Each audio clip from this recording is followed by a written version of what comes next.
some are very enthusiastic and some are less than enthusiastic, and I assume some will not do it. I think we have one or two that will not do it that we've been protecting for about 40 years at, tens of billions of dollars, Mr. Speaker. So I'll be reporting that to you in the House and the Senate, and I'll say, why are we protecting countries that don't protect us? And I've always felt that was a weakness of NATO. We were going to protect them, but I always said, when in need, they won't protect us. Now, this isn't need. Need would be one of the big boys. But I will say that we built the greatest military in the world, and we protect people. And if we need their mine boats, or if we need anything, any piece of apparatus that they may have because of a situation that they have, they should be jumping to help us, because we've helped them for years stay out of wars. Yeah, please. Thank you very much, Mr. President. Can you tell us if you have spoken with French President Macron about the coalition to reopen the Strait of Hormuz? Have you been speaking with the French President? What does that mean? Have you been speaking with the French President Macron about the coalition to reopen the Strait of Hormuz? Yeah, I have spoken to him. He's been, on a scale of 0 to 10, I'd say he's been an 8. Not perfect, but it's France. We don't expect perfect. Are you confident that France will help with the reopening of Strait of Hormuz? Yeah, I mean, sure. I think he's going to help. I mean, I'll let you know. I spoke to him yesterday. I don't do a hard sell on them because my attitude is we don't need anybody. We're the strongest nation in the world. We have the strongest military by far in the world. We don't need them. But it's interesting. I'm almost doing it in some cases, not because we need them, but because I want to find out how they react. Because I've been saying for years that if we ever did need them, they won't be there. Not all of them, but they won't be there. I was very surprised with the United Kingdom, because the United Kingdom, 2 weeks ago, I said, why don't you send some ships over? And he really didn't want to do it. I said, you don't want to do it. We've been with you. You're our oldest ally. And we spend a lot of money on, NATO and all of these things to protect you. I mean, we're protecting them. We're working with them on Ukraine. Ukraine's thousands of miles away, separated by a vast ocean. We don't have to do that, but we did it. Well, Biden did it. I mean, I have to be honest with you. Biden got taken to the cleaners. But we worked with them in Ukraine. We don't need to work with them in Ukraine. And then they tell us that we have a mine ship around, and they don't want to do it. I think it's terrible. No, I was very surprised. I told him, we requested 2 aircraft carriers, which they had, and he didn't really want to do it. And then right after the war essentially ended, meaning they were obliterated, he said, I would like to send the aircraft carriers. I said, I don't need them after the war has ended and won. I need it before the war. So I was very upset not upset, I was not happy with the UK. I think they'll be involved, yeah, maybe. But they should be involved enthusiastically. We've been protecting these countries for years with NATO, because NATO is us. You can ask Putin. Putin fears us. He has no fear of Europe whatsoever. He fears the United States of America and the military that was built by me in the first term. Yeah.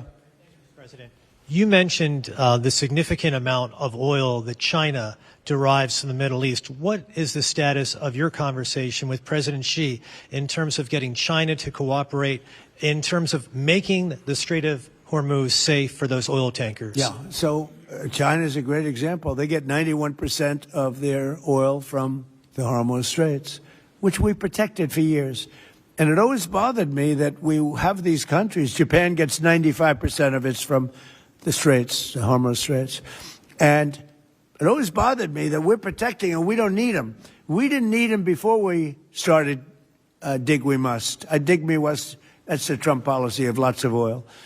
And we didn't use them very much. It used to be at 10%. Now it's at almost 0. We don't need, we don't need oil. We have all the oil we need for ourselves. It's one of the great assets that we have. We have more than double what anybody else in terms of oil production. We're at more than double any other country. So we don't need it, but we did it. It's almost, you could say we did it out of habit, which is not a good thing to do. But we did it because we have some good allies there. We have some great Middle Eastern countries there, Israel there. So we did it for a lot of reasons. But it always amazed me that we did it. We never asked for reimbursement. And it was really there to serve other countries, not us. And by the way, we have the Sugar King. Same story. Look at that. Alfie von Hool. Alfie, thank you both very much. Huh? That's Pepe, yeah. Pepe. Hi, Pepe. How are you? How are you? Is Alfie in the backstage? No. Huh? Is he sitting back there waiting for you? No? You doing all right? Pepe is a great friend of all of ours, I think, in the room. Tremendous. And we appreciate you being here. Great to have you. Thank you. Mr. President, honored. That's great. Both of you. Thank you very much. So go ahead, please. Mr. President, you've said that Iran does want to make a deal. Now, into the third week of this bombing campaign, what would that deal look like? What are the ask that you're making of the government? They want to make a deal. They're talking to our people. I don't know if they say that to you. Maybe they do, maybe they don't. Don't forget, they are a country that for years, I didn't know this until recently, they're a country based on disinformation. And now they're using disinformation plus AI. And that's a terrible situation. That's a terrible situation.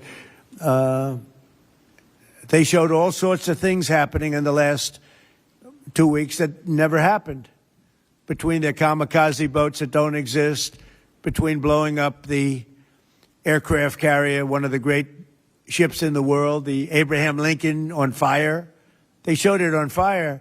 I called the general. I said, General, what's with the Abraham Lincoln? It looks like it's burning down. No, it's not burning down. Not a bullet was ever fired at it, sir. They know better. I said, this is my first glimpse of AI and what they've done with it. They showed buildings in Tel Aviv burning to the ground, high-rises burning. They showed buildings in Qatar. They showed buildings in Saudi Arabia burning, and they weren't burning. They weren't hit. It was all AI-based. Terrible. It's terrible. And I think that's the only thing they do well.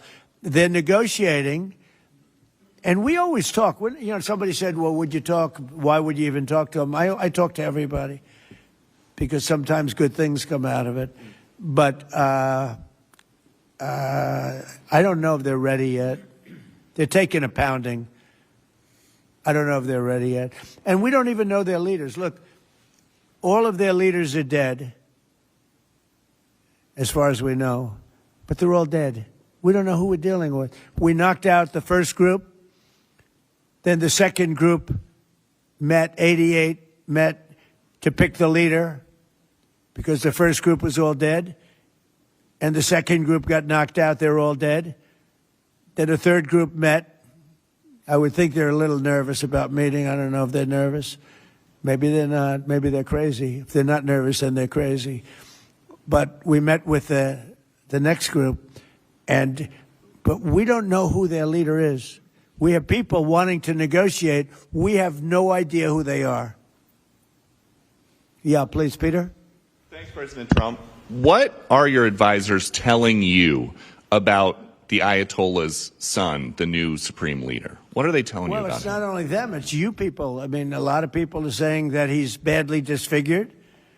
They're saying that he lost his leg, one leg, and he's, been hurt very badly. Other people are saying he's dead.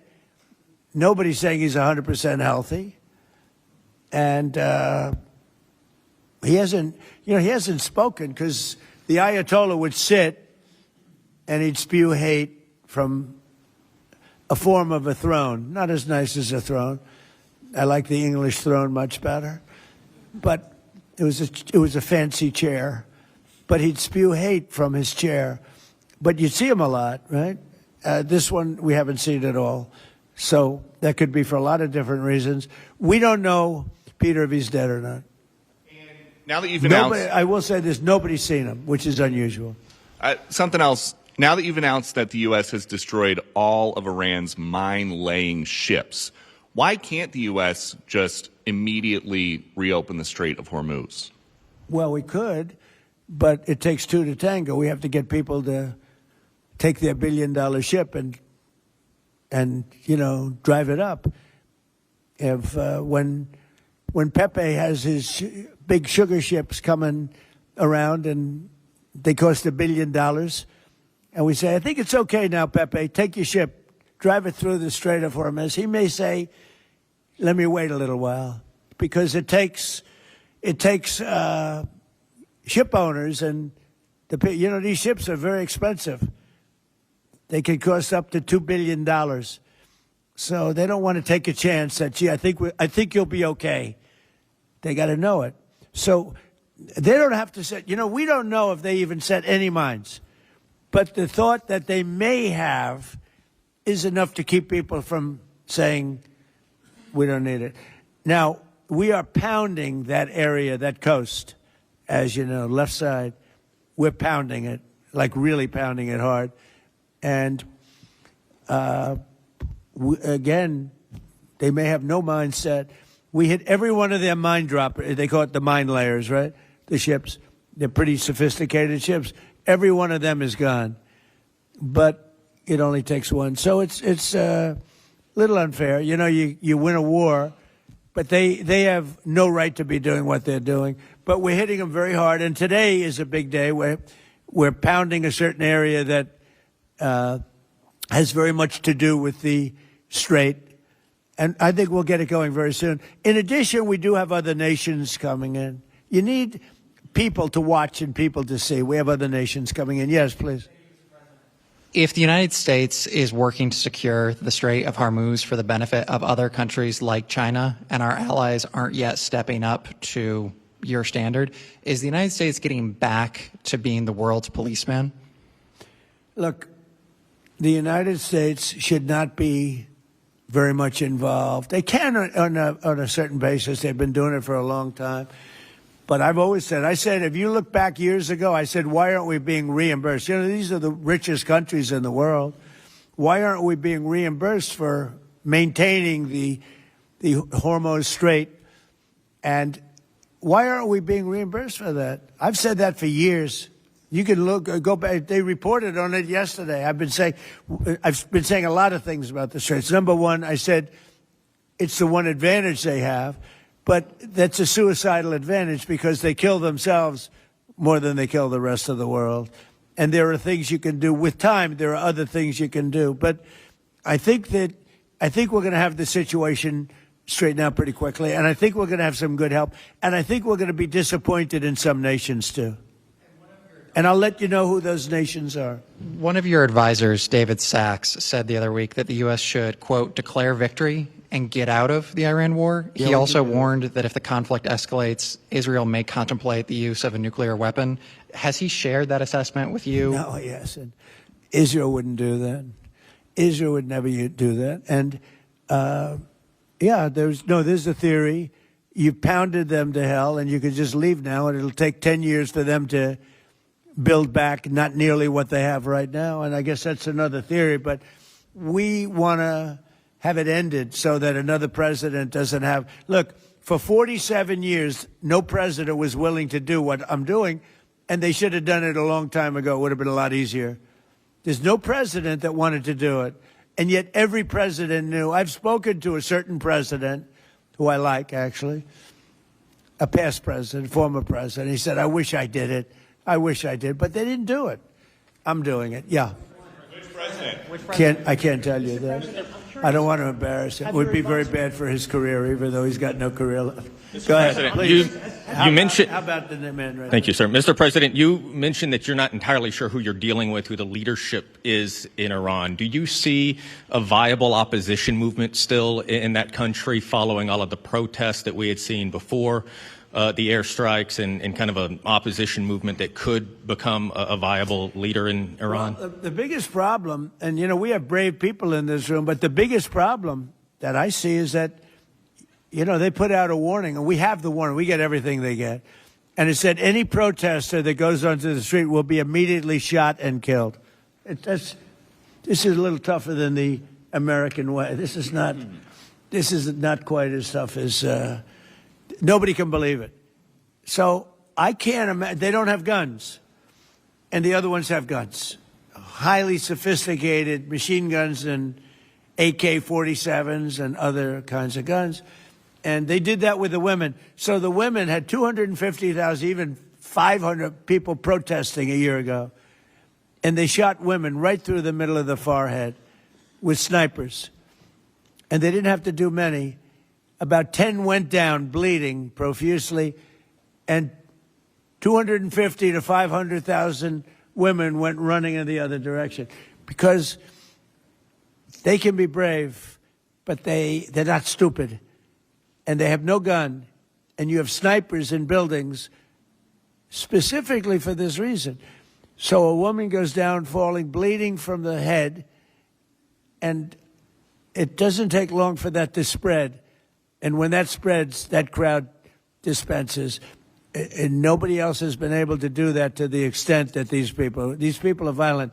They killed a minimum 2 weeks ago, 32,000 people. So, and they put out actually a notice 2 days ago. If you protest, you will be shot and killed. So, I don't know. I would say Mike Johnson's the only person I know who has the courage to go out in that kind of an atmosphere. I don't think so. Yeah. Have your advisors told you anything in terms of how long we can expect gas prices as high as they are right now? I don't need advisors to tell me that. I know what it is. You know, the Prime Minister of UK, United Kingdom, yesterday told me, I'm meeting with my team to make a determination. I said, you don't need to meet it with the team. You're the Prime Minister. You can make your own. Why do you have to meet with your team to find out whether or not you're going to send some minesweepers to us or to send some boats? I said, you don't have to meet with your team. It's the same thing here. I can tell you that when this is over, oil prices are going to go down very, very rapidly. So is inflation, so is everything else.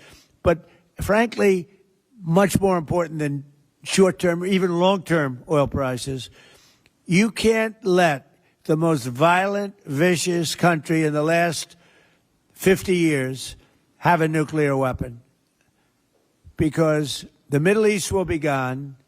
Israel will go first, without question, and they'll certainly take a shot at us before we get our act together and say we got to take them out. You can't let Iran, who's truly a nation of great terror and power. Look what happened in the last 2 weeks. They weren't supposed to go after all these other countries in the Middle East. Those missiles were set to go after them. So they hit Qatar, Saudi Arabia, UAE, Bahrain, Kuwait. Nobody expected that. We were shocked. And the other one, you know, they fought back. They could have yielded. But think of it, if we weren't around, they had tremendous power. They had thousands of missiles, most of which we've terminated. They had thousands of drones. They were making drones and missiles all over the place. We've knocked out most of those factories. I mean, now they're sending out 2 or 3 missiles. Now, you know, they've still got some. They might have 8% left. But mostly they've been eliminated. They've been terminated by what we did and what Israel did too. Yeah, please. Israel is expected to expand its ground offensive in southern Lebanon to go after Hezbollah. Have you discussed that with Israeli leaders? Yeah. And does the United States support a potential Israeli invasion of Lebanon? Yeah, no, I did. And I know look, Hezbollah is a problem. It's been a problem for a long time, not just now. And it's a certain area, because I was with the other night a person whose parents live in Lebanon. This is a very substantial person, wealthy person, whose parents live in Lebanon. I said, really? How do you live in Lebanon? Your parents are living? Oh, yeah, they live there.